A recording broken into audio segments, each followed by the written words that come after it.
नाज़रीन आदाब, खैर मकदम में आपका। आप देख रहे हैं जी सलाम। मैं हूं इमरान खान और लेकर हाजिर हैं हम इस वक्त हमारा खास बुलेटिन कश्मीर एक्सप्रेस, जिसमें हम अपने जम्मू कश्मीर से जुड़ी हर छोटी बड़ी खबर से आपको रूबरू कराएंगे। आगाज हेडलाइंस से। कॉम्पिटिटिव एग्जाम का पर्चा लीक करने के मामले में board of professional entrance examination के साबिक चेयरमैन मुश्ताक अहमद पीर को 16 साल की कैद, 1 करोड़ रुपए का जुर्माना। जानी को फांसी की सजा पर मोहर लगने के बाद एक और लड़की की इज्जत हुई तार तार। इस बार पुंछ में दरिंदों ने 9 साल लड़की को बनाया अपनी हवस का शिकार। श्रीनगर के नवाही में जेकेएपी 13 बटालियन के जवानों पर मुश्तबा मिलिटेंटों का हमला, 4 राइफल लेकर हुए फरार। हमलावर की तादाद 7 के करीब थी।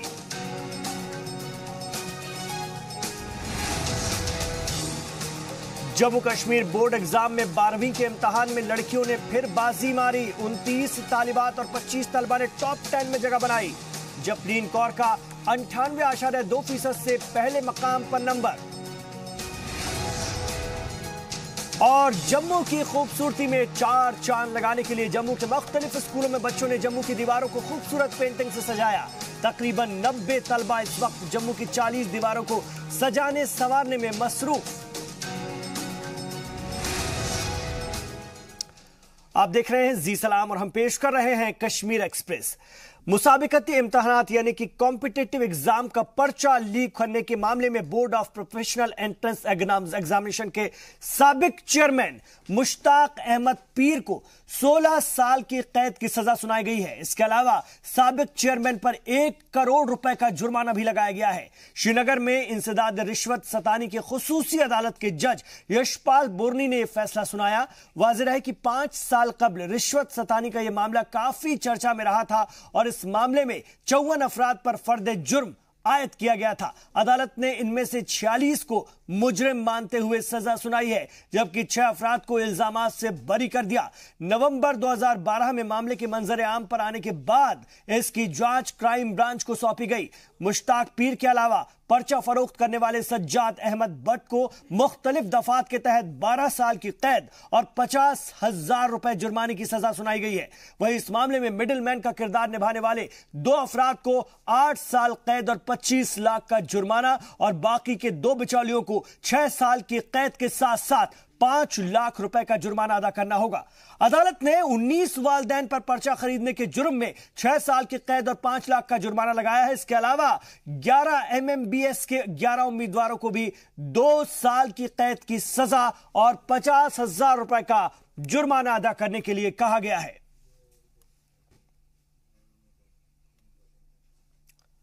तो बड़ा फैसला।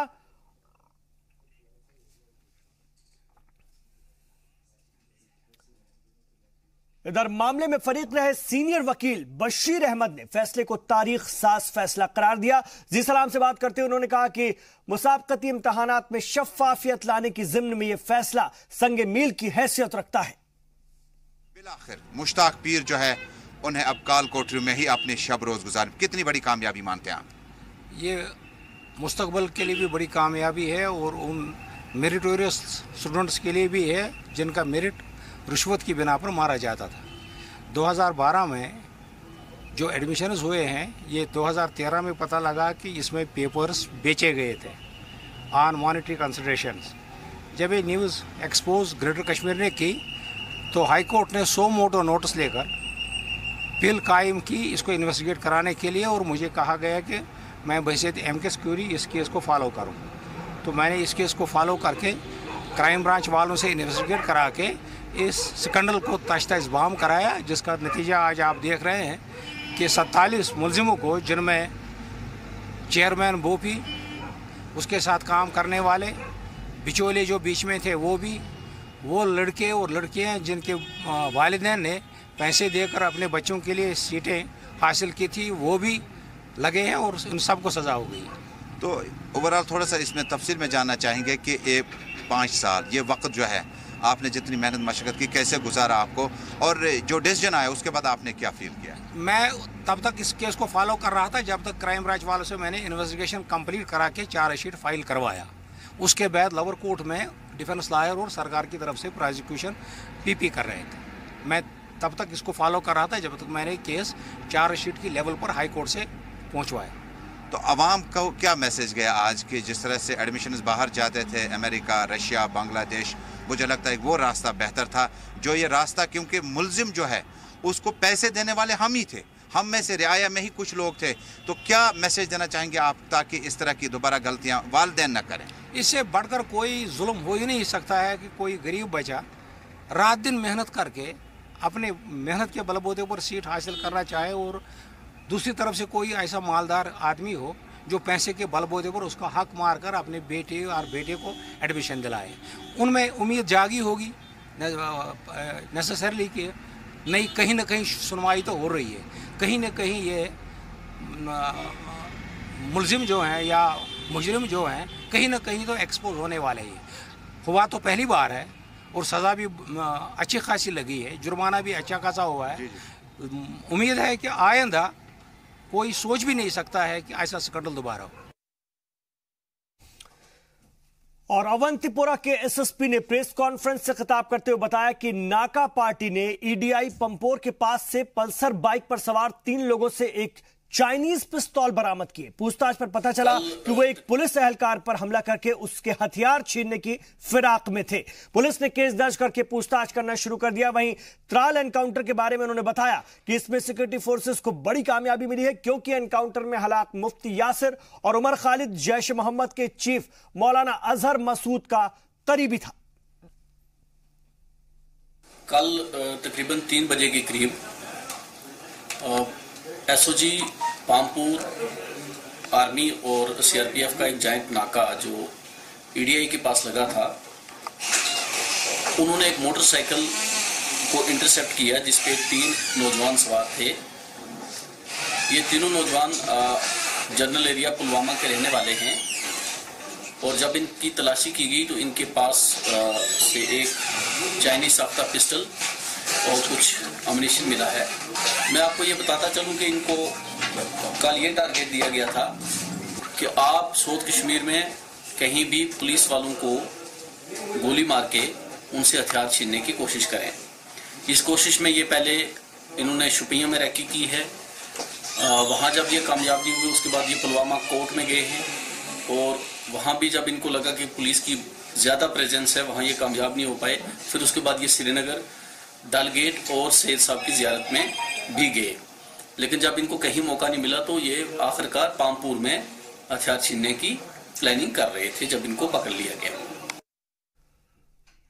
उधर गुज़िश्ता रात श्रीनगर के नवाही इलाके में वाक़े जेकेएपी 13वीं बटालियन के जवानों पर हमला करके मुश्तबा मिलिटेंट 4 राइफल उठाकर फरार हो गए। जराये के मुताबिक ये जवान हैदरपुरा के गौरीपुरा इलाके में वाक़े एक पुराने मंदिर की हिफाजत पर मामूर थे। पुलिस के मुताबिक हमलावर की तादाद 7 के करीब थी। कहा जा रहा है कि मिलिटेंटों ने ड्यूटी पर तैनात 4 पुलिस एहलकारों को बांध दिया और उनके हथियार उठाकर ले गए। पुलिस तर्जुमान ने हथियार छीनने जाने की खबर की तस्दीक की है। फरार मिलिटेंटों की तलाश की जा रही है। आपको बता दें कि जाय हादसा बड़गाम जिले के तहत आता है।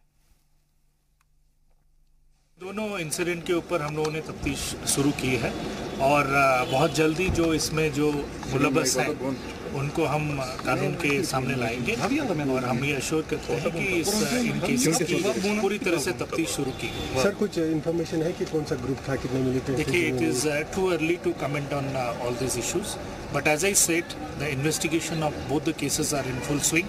Yesterday also if you have seen that in Avantipura, Pampur, there were 3 persons who were apprehended.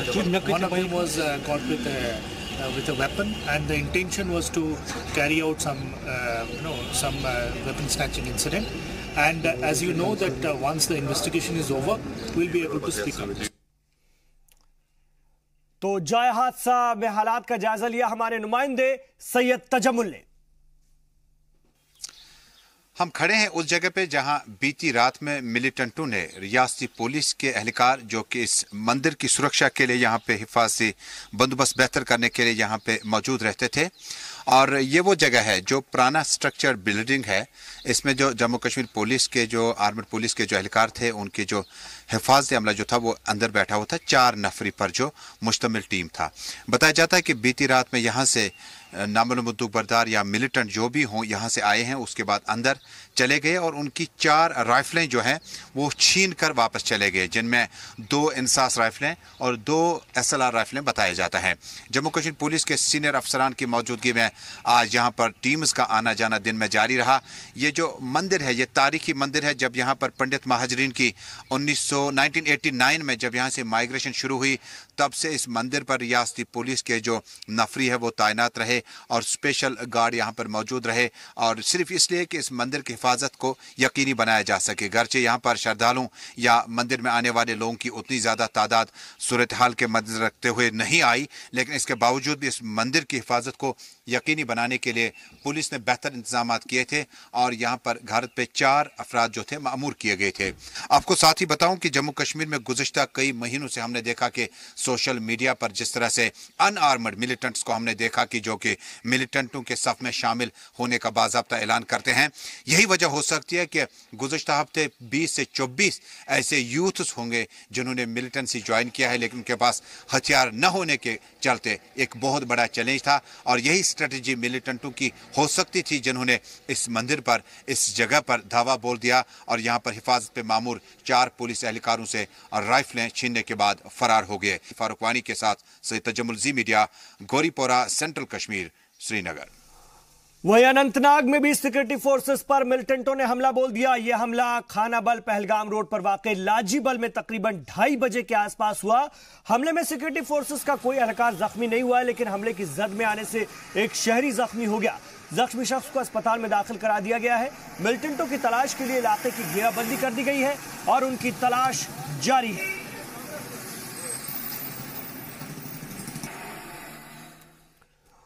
इधर नायब वजीर आला डॉक्टर निर्मल सिंह ने कहा है कि दहशतगर्दी के खिलाफ हिंदुस्तान के सख्त मौक़िफ़ से पाकिस्तान बौखलाया हुआ है। जम्मू में सहाफियों से बात करते हुए उन्होंने कहा कि नौजवानों को मेन स्ट्रीम में लाने के लिए सरकारी और निजी सतह पर काफी काम हो रहा है और इसके बेहतर नताइज देखने को मिल रहे हैं। मैंने देखा कि कई ऐसी एजेंसीज हैं स्टेट लेवल पर और नेशनल लेवल पर भी, प्राइवेट लेवल पर भी कोशिशें हो रही हैं किसी तरीके से नौजवान जो है वो जो है इस तरफ डाइवर्ट ना हो। लेकिन सच्चाई ये भी है क्योंकि पाकिस्तान जैसे लगता है कि जिस प्रकार से टेररिज्म के ऊपर, मिलिटेंसी के ऊपर एक प्रेशर आया है, बॉर्डर के ऊपर उन पर प्रेशर है और प्रधानमंत्री जी का जिस प्रकार से एक पूरा उनकी अप्रोच है कि कैसे लगाववाद को, टेररिज्म को उसके डील किया जाए और पीस कॉन्स्टिट्यूएंसी को कैसे डेवलप किया जाए, वो जो एक अप्रोच है उसके कारण आज पाकिस्तान बुखलाया हुआ है। इधर अवंतीपोरा में मुजाहरे के दौरान सिक्योरिटी फोर्सेज और Islamic university of science and technology के तलबा के दरमियान भी झड़प हो गई। झड़प को लेकर मुतजाद वर्जन बयान किए गए हैं। तलबा का कहना है कि कैंपस के अंदर एहतजाज कर रहे तलबा पर आंसू गैस के गोले दागे गए और दूसरी जानिब पुलिस का कहना है कि कैंपस के बाहर टेलीफोन लाइन सही कर रहे आर्मी जवानों पर तलबा की जानिब से पथराव किया गया। खबरों के मुताबिक आर्मी एहलकारों ने हवाई फायरिंग के जरिए तलबा को मुंतशिर करने की कोशिश की। तलबा के एहतजाज में शिद्दत आने के बाद मकामी पुलिस और सीआरपीएफ के जवान मौके पर पहुंचे और हालात पर काबू पाया। खबरों के मुताबिक तलबा और सिक्योरिटी फोर्सेस के दरमियान घंटों तक झड़प जारी रही। उधर यूनिवर्सिटी इंतजामिया ने तलबा की जानिब से पथराव की खबरों को बेबुनियाद बताया है।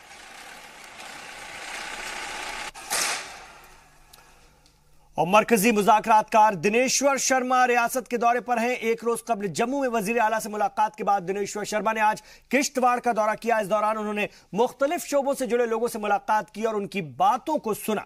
वाज़ेह है कि कश्मीर में हालात सुधारने के लिए मरकज ने दिनेश्वर शर्मा की तकर्रुरी की है। वक्फे वक्फे से वो रियासत का दौरा कर रहे हैं और इस दौरान वो वजीर आला और गवर्नर से मुलाकात के साथ साथ सियासी कारकुनों, पार्टी लीडरान और आम लोगों से भी मिल रहे हैं। उनकी तकर्रुरी के बाद से मरकजी हुकूमत की जानिब से कई अहम फैसले लिए गए हैं, ताहम अभी भी कई फैसलों पर ताअत्तुल कायम है।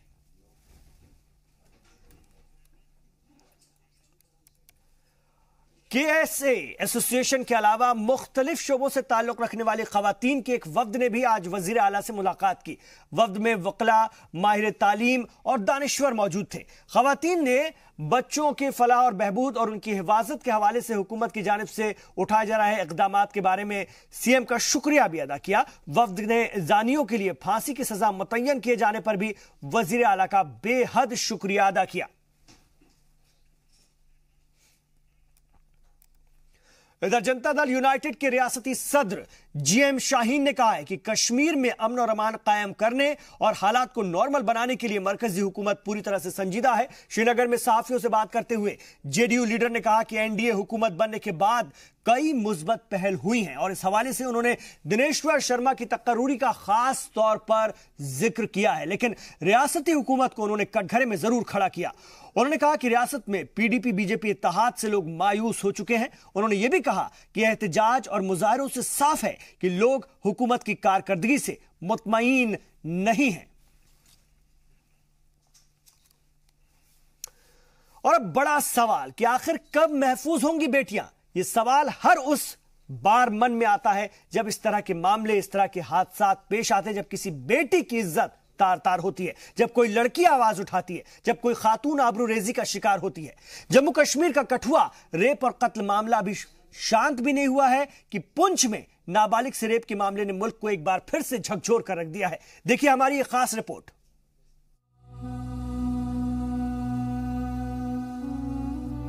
मुल्क की मुख्तलिफ रियासतों से रेप के वाकयात सामने आने के बाद ये सवाल उठना तो लाजमी है कि आखिर मुल्क में कितनी महफूज हैं बेटियां।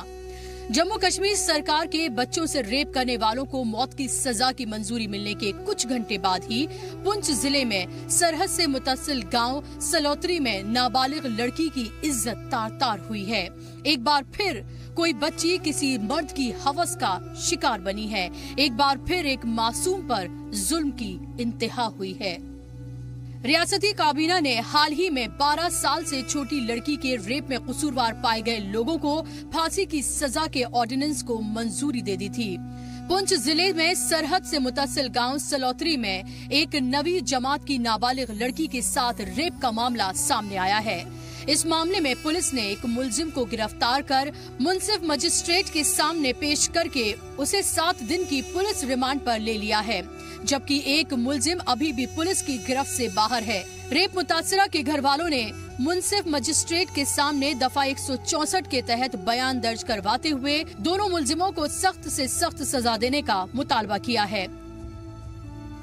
स्कूल जाती थी और वापस आती थी, रास्ते में अजहर महमूद और मास्टर मोहम्मद रफीक मुझे तंग करते थे और गंदी गंदी बातें बोलते थे। जब 22 मार्च को मेरा एग्ज़ाम था और जब छुट्टी हुई फिर एग्ज़ाम देने के बाद मैं रिश्तेदार के घर जा रही थी और पानी में मुझे मास्टर मोहम्मद रफीक और अजहर महमूद मिले और अजहर महमूद ने मुझे पकड़ा और जाड़ी मिली गई, उसने मेरे से गलत किया। तो मास्टर मोहम्मद रफीक वो वीडियो बना रहा था, उसने बोला अगर तूने घर बोला तो ये वीडियो मैं नेट पे चढ़ा दूँ। मोहम्मद रफीक ने मेरे से गलत किया, वो जाड़ी में ले लिया, उसने मेरे से गलत किया। वो बोलने लगा अगर तूने ये बात घर बोली तो मैं ये आपकी वीडियो नेट पे चढ़ा दूँ।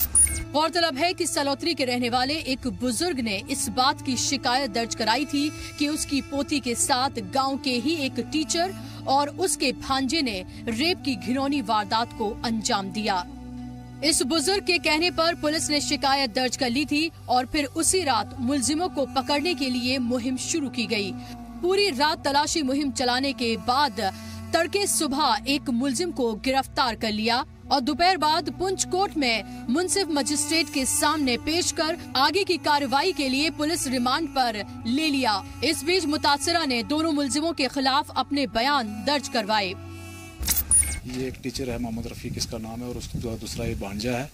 तो जो बच्ची नाबालिग बच्ची के साथ 13 साल इसकी एज है, इसके साथ जो इज्जत का मसला ये इसने जो ख़त्म किया है रेप केस करके, इसलिए हम आपको मीडिया से कि हम इसकी मदद चाहते हैं और गवर्नमेंट की और अपने कोर्ट की। हम इसमें जो हमारे 164 के बयान हैं उनके मुताबिक जो बच्ची ने बयान किए हैं, इस पर हम बहुत बड़ा अदालत का और SSB साहब का और पुलिस स्टेशन अपने हेडक्वार्टर साहब का और SHO साहब का शुक्रगुजार हैं जिन्हें हमारा ताउन किया और ताकि इस शख्स को और जो इन लोगों ने रेप केस करके बच्ची की इज्जत लूटी है और इनका जल्द अज जल्द इसका ताकि सजाए मौत या इनका ज़िंदगी उम्र भर की इनको कैदी होनी चाहिए, ताकि इस बच्ची का इज्जत का मसला जो है इसको हम जल्द से जल्द फैसला चाहते हैं। और एक आदमी जो अरेस्ट किया हुआ है, एक मुलजिम, और दूसरा मुलजिम जो है वो अभी तक अरेस्ट नहीं हुआ और उसका हम 1 दिन का या 2 दिन का या 1 दिन का हम उसका मोहलत दी हुई है हमने। और अगर वो अरेस्ट ना हुआ तो हम रोडों पर निकलेंगे और हमने रोड ब्लॉक करनी है और हमने धरना रखना एसपी साहब के पास और डीसी साहब के पास, ताकि जल्द का जल्द उसको अरेस्ट किया जाए। एक तरफ बोलते हैं कानून जो है जी जो ऐसे काम करेगा उसको जो है ऐसे अरेस्ट करेंगे, दूसरे जो है बिल्कुल आज जो 3 दिन हो गए आदमी नहीं हुए। अगर ये आदमी अरेस्ट न हुआ तो हम जो है शुक्रवार को रोड ब्लॉक करेंगे। अगर जो है इसलिए हम जो है उस आदमी को जो है पूरी गवर्नमेंट जो अपनी मीडिया की वसालत से पूरी जो अपने देश में बचाना चाहते हैं, ऐसे आदमी सख्त सख्त कार्रवाई की जाए और ये आदमी अरेस्ट होना चाहिए, इनको सजाए मौत देनी चाहिए। मुतासिरा का इल्जाम है कि मुलजिमों ने एक वीडियो बनाई थी जिसकी बुनियाद पर वो उसे डरा धमकाकर रेप करता था। जिस तरह से आए दिन रेप के वाकयात सामने आ रहे हैं, उसके बाद लोगों के दिल में यही सवाल है कि आखिर बेटियां कब और कहां महफूज होंगी। बात चाहे स्कूल की हो या फिर घर की, मासूम लड़कियां किसी न किसी हवस का शिकार हो रही हैं। जी सलाम के लिए ब्यूरो रिपोर्ट के साथ रमेश बाली। तो मामले रुक नहीं रहे हैं, लेकिन बावजूद इसके कि जम्मू कश्मीर हुकूमत ने ऑर्डिनेंस पास करके जम्मू कश्मीर में नाबालिगों के साथ इस तरह के जुल्म पर सीधे सजाए मौत की तजवीज रखी है और उसे मंजूर भी कर लिया है। अब देखते हैं आगे इस मामले में कितने सख्त और कदम उठाए जाते हैं। एक छोटा सा वक्फा, लौट रहे हैं, आप देखते रहिए कश्मीर एक्सप्रेस।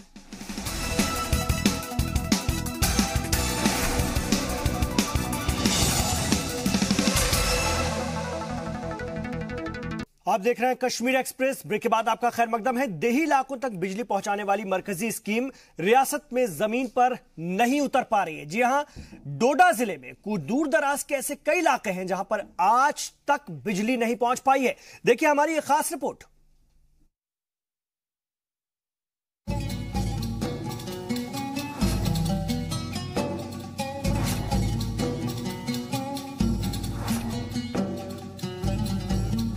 ऊंची पहाड़ियों से घिरा ये इलाका अपने कुदरती मनाजिर के सबब दिन में काफी खूबसूरत लगता है। कहारा तहसील के तहत आने वाला ये इलाका टांटा का है। टांटा पंचायत में बगड़म, पवानीपुरा, द्रामन, कुथल और गानोरी जैसे 8 गांव आते हैं। शाम का साया गहरा होने के साथ ही पूरा इलाका अंधेरे में डूब जाता है। आजादी के 70 साल बाद भी इस इलाके में लाइट नहीं पहुंच पाई है। हालांकि इस इलाके के नुमाइंदे वजारत तक संभाल चुके हैं, बावजूद इसके ये इलाका आज भी बिजली के लिए तरस रहा है।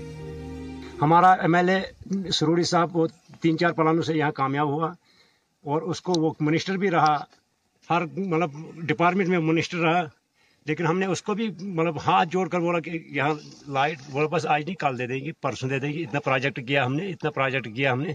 अब यहाँ आज बोल रहे हैं कि यहाँ कोई ठेकेदार ही नहीं खड़ा हो जाता है। पालाई हिस्सों में आबाद इन बस्तियों में 400 घर हैं, जिनमें तकरीबन 2500 लोग मुकीम हैं। इनमें तालीम हासिल करने वाले बच्चों की तादाद अच्छी खासी है। स्कूल जाने के लिए बच्चों को लंबा सफर तय करना पड़ता है। दिन में तो ये पढ़ लेते हैं, लेकिन होमवर्क करना इनके और इनके गार्जियन के लिए किसी मुसीबत से कम नहीं। लकड़ी या फिर चिराग जलाकर स्कूल का काम करते हैं ये बच्चे। गार्जियन की परेशानी यह है कि वो बच्चों की सेहत का ख्याल करें या उनके होमवर्क का। इस दौर में भी ताली जलाकर इनको होमवर्क करा रहे हैं और इस धुएं में इनको आंखें भी जलती है और ये वो काली खांसी जैसी इनको लगती है, थूक के साथ जैसा ये इसका ये टाट जैसा ही वो निकलता है और बहुत ही मुश्किल है लाइट के बिना। अब हमें इनको मजबूर ये होमवर्क भी जरूरी होती है क्योंकि फिर टीचर इनको मारते हैं दूसरे दिन।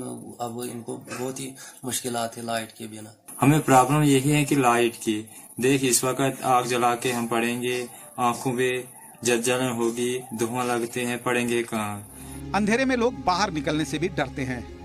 लाइट न होने से बच्चों को बाहरी दुनिया का भी इल्म नहीं हो पाता। टीवी और मोबाइल जैसी चीजें यहाँ किसी मसरफ की नहीं। लाइट की वजह से वो कहाँ पढ़ेंगे। हमारे घरों में ये लकड़ी होती है, ये लाइट नहीं है तो प्रॉब्लम पड़ती है बहुत। पढ़ाई की और बाहर नहीं जा सकते हैं बच्चे। अंधेरे में कोई भी नहीं, बच्चे को रहने दो, बड़े भी बाहर नहीं जा सकते हैं। इस हवाले से जब सब डिवीजन थातरी के एसडीएम से बात की गई तो उन्होंने कहा कि मुताल्लिका महकमों से बात कर मसले को जल्द हल कर लिया जाएगा।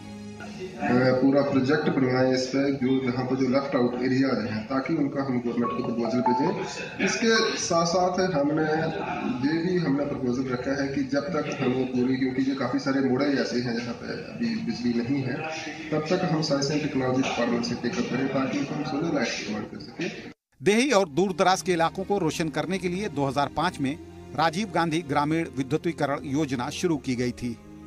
ये स्कीम इस वक्त दीनदयाल उपाध्याय ग्राम ज्योति योजना के नाम से चल रही है।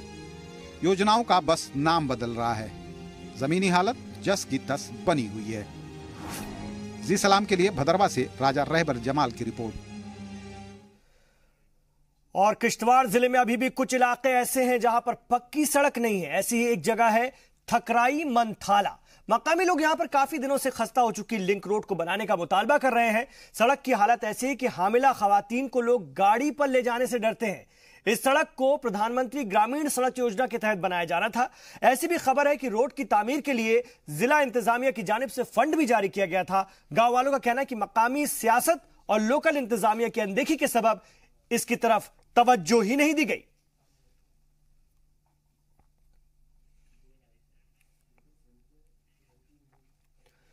और इधर रामबन में रियासती रहबर तालीम टीचर्स फोरम ने अपने मुतालबात को लेकर गुज़िश्ता दिनों क्लास का बायकॉट किया। जिले में दर्जा 8 तक की क्लासेस में एहतजाज के तौर पर खुद को दर्स और तदरीस के काम से अलग भी रखा इन लोगों ने।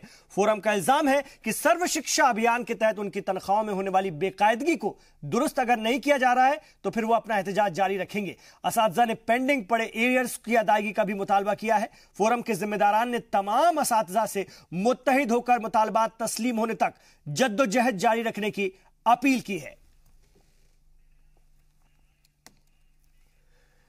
जहां गुज़िश्ता रोज से पूरी रियासत में क्लर्क्स की काम छोड़कर हड़तालें जारी हैं, वहीं अब रामबन और बनिहाल के क्लर्क्स ने भी काम छोड़कर हड़ताल शुरू कर दी है। और इन लोगों ने हुकूमत पर गैर संजीदगी का इल्जाम लगाते हुए कहा है कि वो 2006 से एहतजाज करते आ रहे हैं, लेकिन हुकूमत उनके मामले में तवज्जो ही नहीं देती है। रामबन के क्लरिकल एसोसिएशन के जिला सेक्रेटरी मोहम्मद अख्तर मलिक ने कहा कि अफसोस की बात तो यह है कि जब रियासत के वजीर खजाना को इसकी जानकारी दी गई तो उन्होंने अफसोस जताने के साथ सिर्फ इतना कहा कि यह सिर्फ फंड्स की कमी की वजह से है।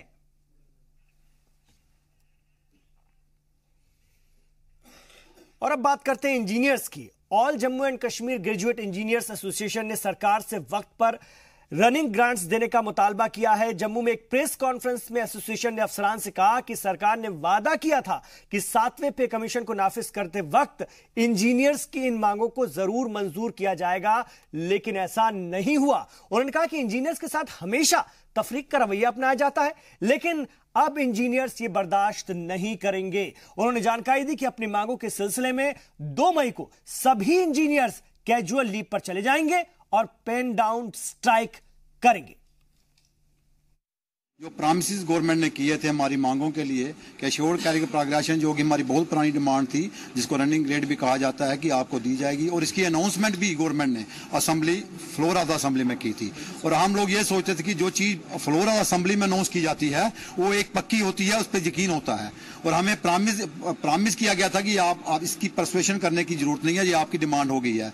लेकिन हमें बहुत अफसोस लगा परसों जब हमने SRO देखा 7 पे कमीशन का, कि हमें इस सरकार ने धोखा दिया है। और वो जो दिन रात काम करने वाली कम्युनिटी है, जिसकी वजह से ये स्टेट की डिजायर जो है, जो डेवलपमेंट एजेंडा है, वो चल रहा है, इन्होंने उसी कम्युनिटी के साथ धोखा दिया, हालांकि प्रॉमिस भी किया था।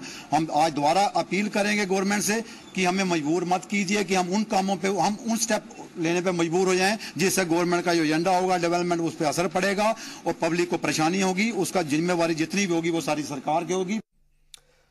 और खबर जम्मू से, जहां पर सिख समाज के डिस्ट्रिक्ट गुरुद्वारा प्रबंधक कमेटी की जानिब से एक प्रेस कॉन्फ्रेंस के दौरान अदालते उज़्मा की जानिब से पगड़ी पर मुदाखलत को लेकर अपनी नाराजगी का इजहार किया गया।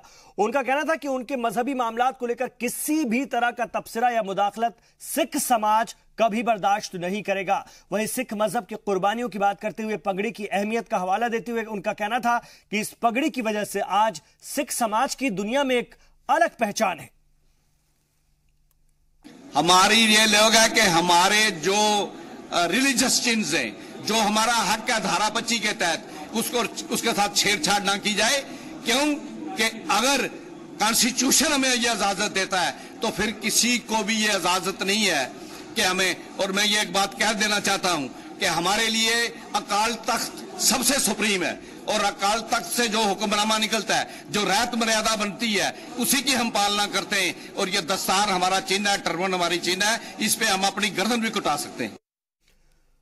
और जब मोहब्बत अपने उरूज पर हो और दिल ने एक दूसरे का जिंदगी भर साथ निभाने का फैसला कर लिया हो, ठान लिया हो, तो कोई मजहब, कोई जात या रियासतों के दरमियान फासले मायने नहीं रखते हैं। उस वक्त अगर अहमियत होती है तो सिर्फ और सिर्फ मोहब्बत को उसके अंजाम तक पहुंचाकर अपनी मंजिल पर एक नई जिंदगी की शुरुआत करने की। राजस्थान की रीतू ने कश्मीर के नौजवान के साथ निकाह करके मोहब्बत की एक ऐसी ही मिसाल पेश की है। आइए आपको दिखाते हैं हमारी ये मोहब्बत भरी खुसूसी रिपोर्ट।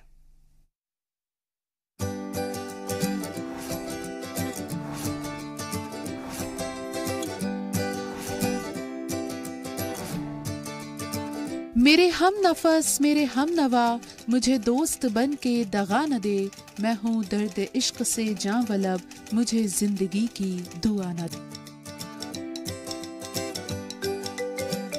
बात जब मोहब्बत की हो और कहानी आपने खुद लिखने की ठानी हो, तो कोई रुकावट आपको अपने महबूब से मिलने से नहीं रोक सकती है। कहते हैं फासला जितना ज्यादा होता है, मोहब्बत भी उतनी ही परवान चढ़ती है। और जब आप उस मोहब्बत को उसके अंजाम तक पहुंचा देते हैं, तब शुरू होती है मोहब्बत की असल कहानी। क्योंकि वो अंजाम मोहब्बत का अंजाम तो होता है, लेकिन उसकी मंजिल नहीं। जिंदगी भर साथ रहकर शादी से पहले किए हर वादे को निभाने की शुरुआत इस अंजाम से होती है। और जब दो लोग इस कहानी में हर हाल में एक दूसरे के साथ खड़े रहने की ठान लेते हैं, तो वो मुल्क के लिए एक मिसाल बन जाती है।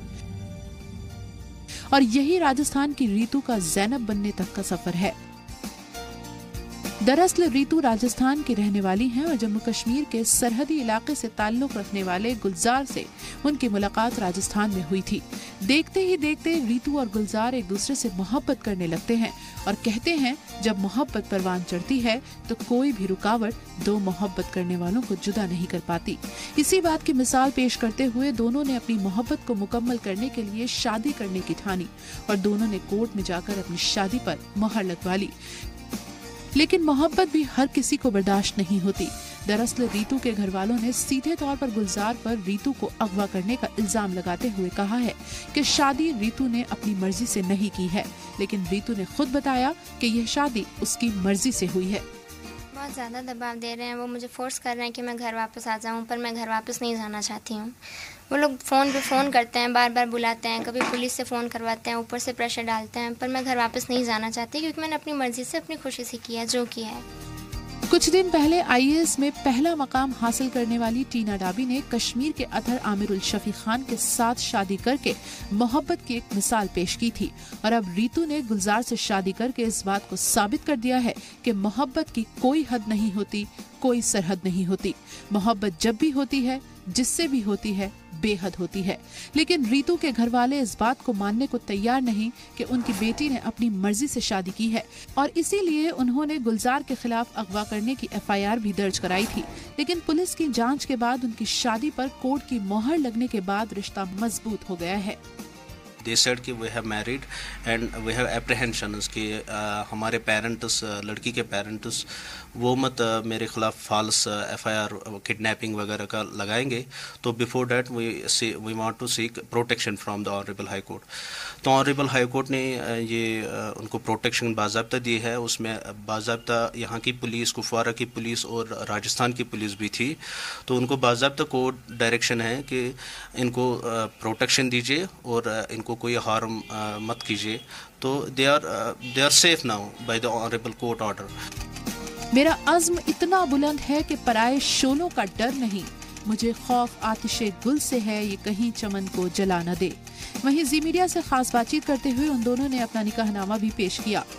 जी, मेरे पेरेंट्स की तरफ से तो सपोर्ट था। पहले पेरेंट्स से मैंने डिस्कशन किया था, तो पेरेंट्स से तो सपोर्ट ही था। तो बस बाकी तो इनका सपोर्ट होना चाहिए था। ये भी तो विलिंग थी, कोई फोर्स नहीं था। जब ये यहाँ पे आए तो कोई इनके घर वालों ने बोला है कि इनको आपने किडनैप किया है, ब्रेन वॉश किया है, जबकि ऐसा कुछ भी नहीं है। उसके पूरे डॉक्यूमेंट्स हैं। ये बोला कि आपने अहमदाबाद से उठा के लाया, ऐसा कुछ भी नहीं है। ये खुद आई हैं अपनी मर्ज़ी से, क्योंकि ये भी प्यार करती थी मेरे से और मैं भी इनसे प्यार करता था। इनके पेरेंट्स ने मेरे खिलाफ वहाँ पे बहुत बुरे पता नहीं क्या लगाए हुए, वो इतना मुझे नहीं पता, बट सुनने में आया है कि बहुत कुछ बताया मेरे बारे में, वो सब कुछ गलत है। अब बड़ा सवाल ये है कि जब टीना और अतहर की शादी पर किसी ने कोई सवाल नहीं उठाए, तो आज ज़ैनब और गुलजार की शादी सवालों के घेरे में क्यों है? ब्यूरो रिपोर्ट, जी मीडिया। 29वें रोड सेफ्टी वीक के तहत ट्रांसपोर्ट महकमे की जानिब से चलाई जा रही मुहिम के खातिर ख्वाह नतीजे भी अब बरामद हो रहे हैं और इस मौके पर निकाली गई रैलियों में तलबा और नौजवान जोश और खरोश के साथ हिस्सा भी ले रहे हैं। मकामी लोगों पर इसका खासा असर देखने को मिला है। सोपोर में मुहिम की कामयाबी पर SRTO ने मकामी लोगों और ट्रांसपोर्ट महकमे का शुक्रिया भी अदा किया है।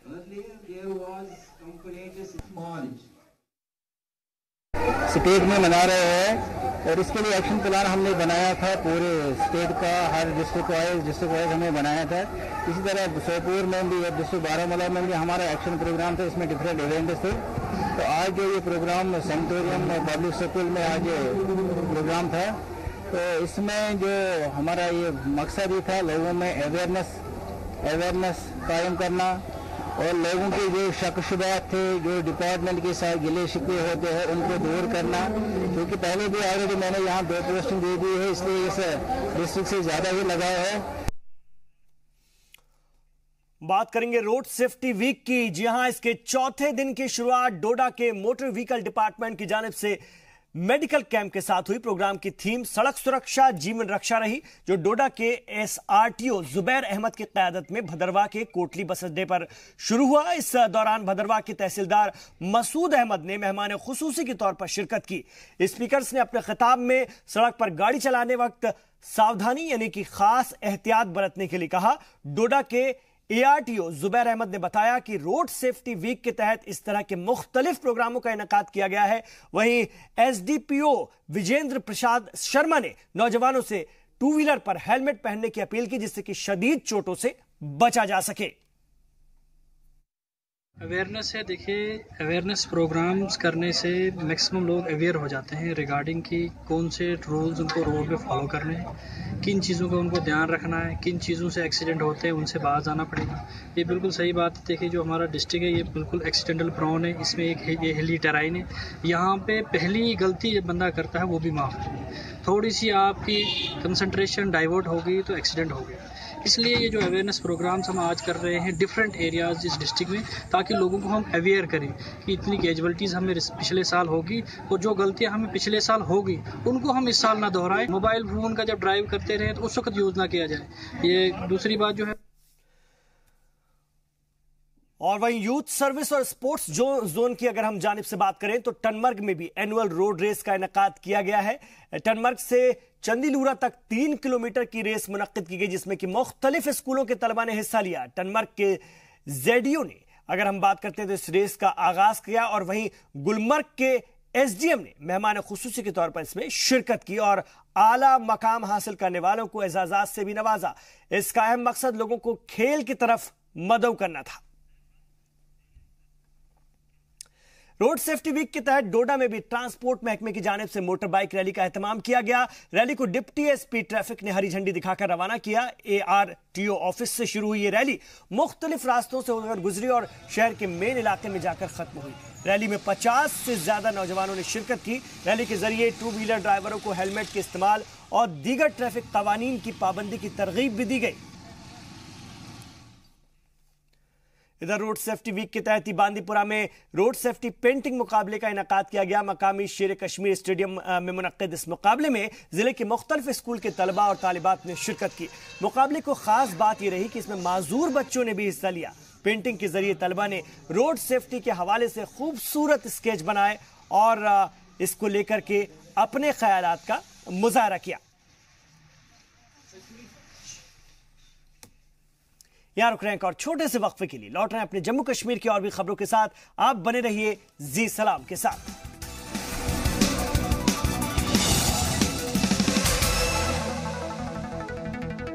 आप देख रहे हैं कश्मीर एक्सप्रेस। ब्रेक के बाद आपका खैर मकदम में आगे बढ़ते हैं। जम्मू की खूबसूरती में चार चांद लगाने के लिए जम्मू के मुख्तलिफ स्कूलों में बच्चों ने जम्मू की दीवारों को खूबसूरत पेंटिंग से सजाया और इसका मकसद सयाहों के दरमियान एक अच्छी छवि बनाने के साथ साथ एक अच्छा पैगाम भी देना है। पेश है जी सलाम की ये रिपोर्ट।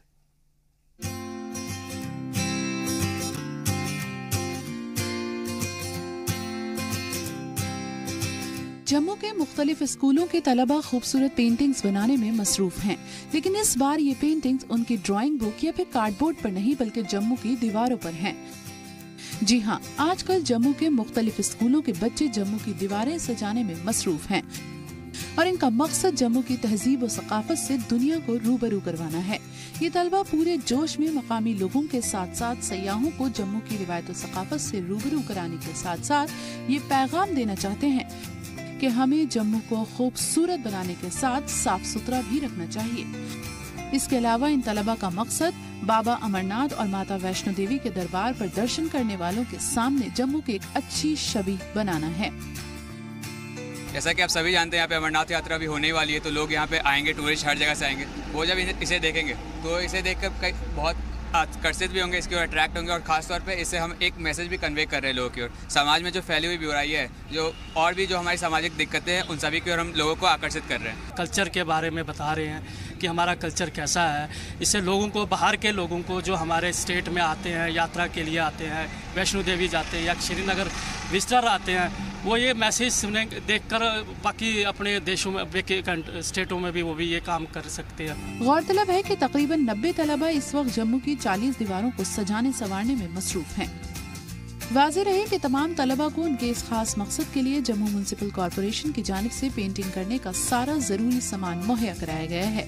तलबा का कहना है कि हमारे मुआशरे में अंधा यकीन बहुत ज्यादा है और इन पेंटिंग्स के जरिए वो जम्मू के लोगों के साथ साथ पूरे मुल्क को पैगाम देना चाहते हैं। We are here to represent our paintings and हम बना रहे हैं on the Dogra culture. Actually यहाँ पे बच्चों को इतनी अवेयरनेस नहीं है कि डोगरा कल्चर क्या होता है या फिर व्हाट इज़ इट। कोई अपने कल्चर के लिए इतना रखता ही नहीं है, because internet, social media and every other thing is so much right now कि वो कल्चर एंड रिलीजन की तरफ इतना ध्यान नहीं दे रहे हैं। सर, हम यहाँ पे ये दिखा रहे हैं कि डोगरा कल्चर जो है बेसिकली क्या है, क्योंकि जो न्यू जनरेशन है ऑलमोस्ट उनको तो इसके बारे में कुछ आइडिया भी नहीं है। और साथ में अब जैसे बाहर से लोग आते हैं, वो भी हमारे कल्चर के बारे में अच्छे से जाने कि कितना रिच हेरिटेज है हमारे यहाँ का। इन तलबा की हौसला अफजाई करने के लिए सबसे उम्दा 3 पेंटिंग्स को 15,000, 10,000 और 7,000 के कैश प्राइज के साथ साथ जजों का पैनल मोमेंटोज से भी नवाजेगा। जम्मू के साथ साथ मुल्क की रिवायतों सकाफत को बचाने का ये एक काबिल सताइश कदम साबित होगा।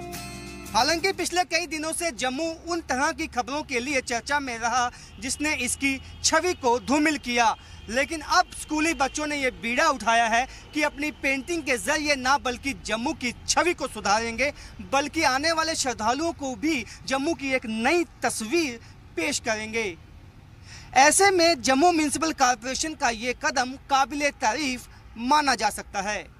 कैमरामैन आशु के साथ राजन वैद, जी मीडिया, जम्मू। और जम्मू कश्मीर बोर्ड एग्जाम में 12वीं के इम्तहानात में लड़कियों ने एक बार फिर लड़कों पर अपनी बर्तरी साबित कर दी है। जेके बोर्ड ऑफ स्कूल एजुकेशन के तहत गर्मी के सीजन में होने वाले इम्तहानात में जम्मू की जपलिन कौर ने अव्वल पोजीशन हासिल की है। इम्तहानात में 29 तालिबात और 25 तलबा ने आर्ट, साइंस और कॉमर्स तीनों शोबों में टॉप 10 में जगह बनाने में कामयाबी हासिल की है। Government higher secondary school Shastri Nagar में पढ़ने वाली जपलिन कौर ने 98.2% नंबरात हासिल किए और कामयाबी से खुश जपलीन ने जी सलाम से बात करते हुए कहा कि बेहतर करियर के लिए उसे मजीद मेहनत करनी होगी। अपनी बेटी की इस कामयाबी से वालिदैन भी बेहद खुश हैं। उन्होंने कहा कि सख्त मेहनत और यकसुई की बदौलत जपलीन ने यह कामयाबी हासिल की है। पोजीशन तो बहुत इम्पोर्टेंट है, क्योंकि मेहनत तो सभी करते हैं, बट अगर उसका एक अच्छा सा कोई रिजल्ट भी आता है तो और खुशी होती है। मुझे अभी जो इमीडिएट टारगेट अचीव करना है वो नीट एग्ज़ाम क्रैक करना है, and then I would go for MBBS। DDC doctor Piyush Sangla ने देही तरक्याती स्कीम के तहत गांदरबल जिले में चल रहे तरक्याती कामों का जायजा लिया। इस मीटिंग में मुख्तलिफ महकमों के आला अफसरान के साथ साथ तमाम ब्लॉक के बीडीओ में शामिल होकर इसमें अपनी हिस्सेदारी दी। एससीडी और डीपीओ ने इस मौके पर मुख्तलिफ स्कीम के तहत चल रहे कामों का ब्यौरा भी पेश किया। इधर ज़राती पैदावार बढ़ाने के लिए किसानों को जदीद तर्ज से खेती करने की तरगीब दी जा रही है। इस हवाले से मुख्तलिफ हिस्सों में मुस्तकिल बुनियाद पर तरबियती कैंप का इनेकाद किया जाता है और इसी सिलसिले में JK state agro industry development corporation limited Jammu की जानिब से एक खुसूसी प्रोग्राम तरतीब दिया गया है। इस प्रोग्राम के तहत किसानों को खेती में इस्तेमाल होने वाले जदीद आलात, बीज और खाद की जानकारी दी जाएगी। और khadi and villages industry board के सीईओ राशिद अहमद कादरी ने आज कटरा में 3 रोजा नुमाइश का इफ्तिताह किया। 3 दिन तक चलने वाली इस नुमाइश का इख्तिताम अगर हम बात करें तो केवीआईबी की जानिब से किया जा रहा है। नुमाइश के दौरान खादी की मसनूआत की बिक्री भी हो रही है और खादी से बने कपड़े और इसके दूसरे मसनूआत को लेकर के लोगों में काफी दिलचस्पी देखने को मिल रही है। बात कटरा की करेंगे। कटरा के वैष्णो देवी के रास्ते में वाक़ गांव दरुड़ में 27 अप्रैल को पहले पुराना दरुड़ केसरी दंगल मुकाबले का खास तौर से इनेकाद किया जा रहा है। दरुड़ दंगल कमेटी की जानिब से all Indian style wrestling association के ताउन से इसे किया जाएगा। वहीं पहली बार मुनक्किद हो रहे इस रेसलिंग मुकाबले को लेकर प्रेस कॉन्फ्रेंस हुई, जिसमें जानकारी देते हुए ऑल जे&के रेसलिंग एसोसिएशन के प्रधान शिव कुमार शर्मा और दरुड़ दंगल कमेटी प्रधान सोनू ठाकुर ने बताया कि इस मुकाबले में मुल्क और गैर मुल्क के पहलवानों का पहुंचना एक बहुत अहम बात है और एक दिलचस्प मुकाबला भी देखने के लिए मिलेगा। सरकार ने जम्मू कश्मीर के 102 गांवों को रोशन करने का हदफ मुकम्मल कर लिया है और इस बात की जानकारी नायब वजीर आला और रियासत के power minister doctor Nirmal Singh ने दी। उन्होंने कहा कि सरकार के पास मई 2018 तक इस टारगेट को पूरा करने का वक्त था, लेकिन सरकार ने यह पहले ही पूरा कर लिया। उन्होंने बताया कि इसके लिए 75 से 80 किलोमीटर तक 33 केवी की लाइन बिछाना जरूरी था और इसके लिए मरकज ने 64 करोड़ को सैंक्शन भी किया था, जिससे कि यह काम वक्त से पहले पूरा हो गया। उन्होंने बताया कि 102 गांवों में रियासी, राजौरी, रामबन, किश्तवाड़, कुपवाड़ा, बांदीपुरा, लेह और कारगिल के गांव शामिल हैं। उन्होंने कहा कि इस टारगेट को पूरा करने में रियासत के हालात के अलावा कई और चैलेंजेस भी थे, लेकिन मरकजी हुकूमत और उनके पावर डेवलपमेंट डिपार्टमेंट की पूरी टीम ने इस काम को बहुत बेहतरीन तरीके से किया। में ये गांव है जिसको आज पिछली रात 102 गांव को हमने बिजली पहुंचा दी है। मैं प्रधानमंत्री जी का धन्यवाद करना चाहूँगा और विशेष तौर पर आर.के. सिंह साहब जो हमारे पावर मिनिस्टर हैं, क्योंकि इसमें 53 ऐसे विलेजेस थे जिन विलेजेस में क्योंकि 75 से 80 किलोमीटर तक की लाइन जो 33 kVA की लाइन बिछाने की आवश्यकता थी, जो कि लिमिटेड सीज़न होने के कारण, क्योंकि हमारे 6 महीने का ही टाइम मिलता है काम करने का, उसके लिए उन्होंने 64 करोड़ रुपया हमारे लिए स्पेशल ओवर एंड अबव बाकी जो स्कीम्स हैं उन्होंने किया, उसको सैंक्शन किया। डिफेंस मिनिस्ट्री ने हमें एयरफोर्स की सेवाएं दी, जिसके कारण हम बड़े शॉर्ट पीरियड में ये पूरा काम जो है हम कर सके हैं।